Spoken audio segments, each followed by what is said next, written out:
Ayan po guys, at maglalaro po ang mag-ama. Maglalaro po sila ng cheese.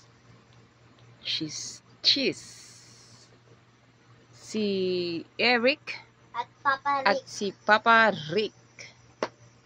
Ayan, ang mag-ama. At tingnan ko nga kung sino ang magaling sa kanilang maglaro. Ang mag-ama ay maglalaro ng cheese. Okay, ikakarera ko nga itong natin. seahorse ko. Seahorse? Horse lang yan. Yan na. Isa natin siya. Ang magyayari. Maakyat ng puting kabayo.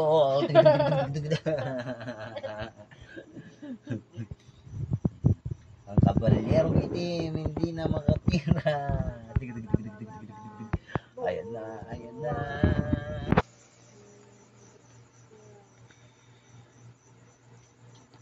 Ayan na, at nag-iisip ng malalim si Papa Kuya Rick. Eric. Ikaw daw Papa Rick eh. Aba, tilo na siya ng ano ah. At ayan na po guys, Ay, no. si Kuya Eric na naman ang titira. Ay, paino! Touch move yan ba ah? Pag na, Nakakainin ka mo!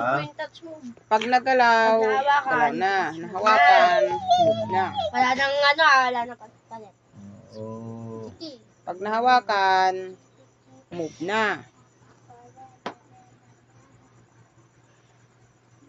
So ayan na guys, ang kabayo ni Kuya Rick ay lumarga na.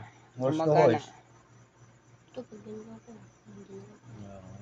O nag-iisip naman ngayon si Kaya pag yung Eric. tumitira ka lang, hindi puro pakain ng pakain. ano ngayon ang mangyayari dyan?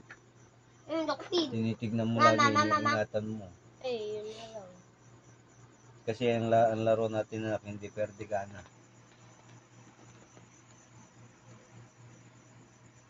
Chess, you know? You know chess? Chess, yeah, my man.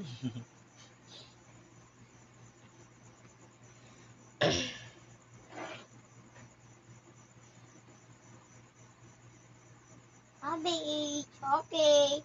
Yo, yo, yo, yo, yo, yo, yo. 1-0 na, no? Sinong nanalo kanina? 1. 0-0 pa lang. Yeah. 0-0.